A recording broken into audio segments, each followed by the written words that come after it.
Saya kira proses persidangan yang melelahkan 8 bulan sudah selesai.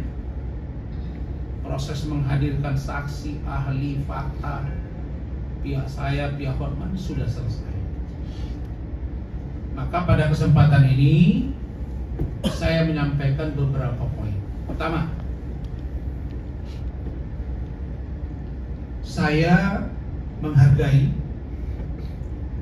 putusan Majelis Hakim Pengadilan Negeri Jakarta Utara yang memutus 1 tahun 6 bulan penjara dengan denda 200 juta rupiah, subsidi 4 bulan.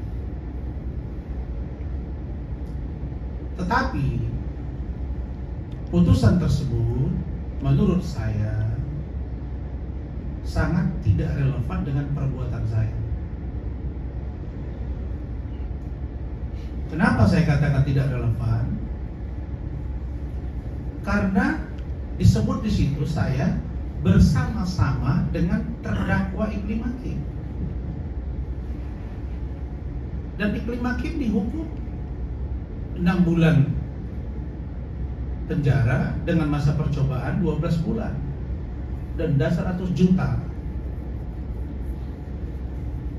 Bagaimana ceritanya seorang pengacara yang menerima kuasa dan sudah diakui dia sebagai klien saya di persidangan itu, diakui juga ada perbuatan pelecehan itu, dia lebih ringan dari saya.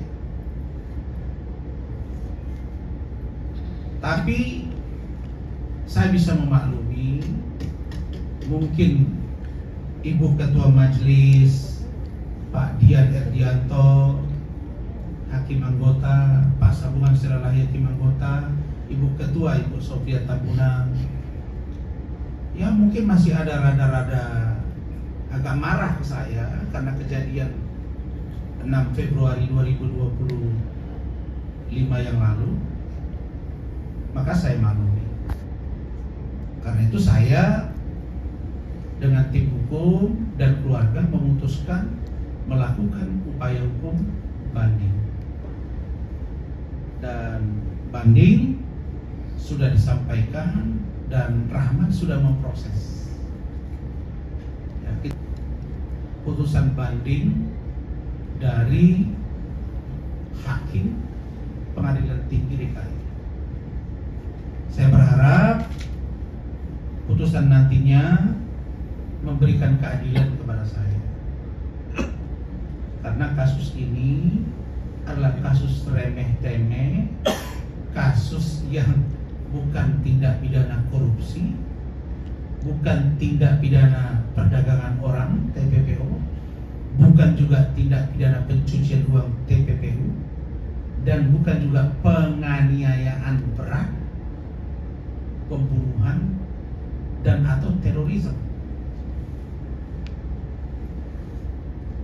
Tapi saya sadari sebagai seorang public figure, maka inilah konsekuensi dari seorang public figure yang apapun tindakannya akan menjadi perhatian masyarakat.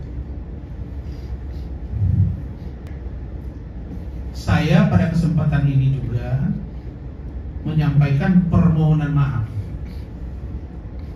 yang ketiga.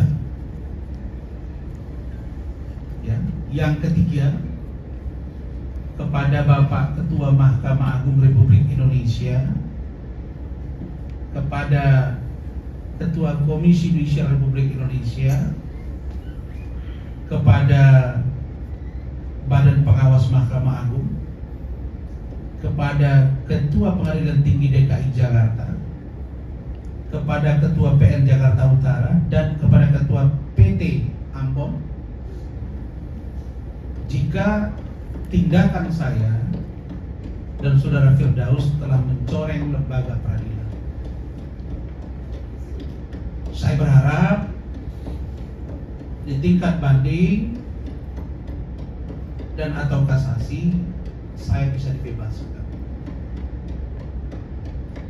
Apalagi ini tidak ada niat untuk melemahkan dan atau menghina lembaga. Adapun laporan polisi biarkan berproses dan itu biar penegak hukum yang memprosesnya. Kemudian surat permohonan saya itu baru juga disampaikan tadi.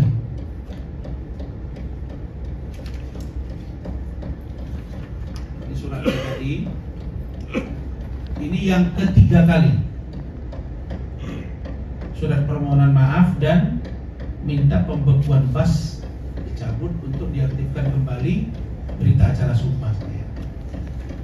Jadi 3 kali ini saya berharap mari kita saling mendengar, saling memaafkan, karena masih banyak urusan penegak hukum dan negara ini yang lebih berat daripada persoalan saya. Yang ketiga, saya juga menyampaikan permohonan maaf kepada Bapak Jaksa Agung Republik Indonesia, Bapak Jaksa Agung Muda Pengawasan, Bapak Jaksa Agung Muda Tindak Pidana Umum, Bapak Jaksa Agung Muda Intelijen Pak Reza Mantovani, Bapak Ketua Pengadilan, Ketua atau Kepala Kejaksaan Tinggi DKI Jakarta dan Kepala Kejaksaan Negeri Jakarta Utara. Jika sikap saya tersebut dianggap sebagai sebuah pembangkangan, saya berharap pada kesempatan ini saya bisa dimaafkan, karena keberangkatan saya semata-mata untuk berobat. Setelah dari Jakarta ke Pineng, saya harus terbang ke Medan, karena memang yang menangani saya dokter kemarin di Medan, di Meta Medika, dan Bapak Profesor Dr. Terawan Agus Putranto, mantan Menteri Kesehatan Republik Indonesia, sedang menangani pasien di Medan. Jadi ada 2 kepentingan saya di Medan. Pertama, untuk koordinasi dan konsultasi kepada dokter yang menangani saya di Medan, yang selama saya pertigukan beberapa kali. Yang kedua, saya bertemu dengan Dr. Terawan. Dan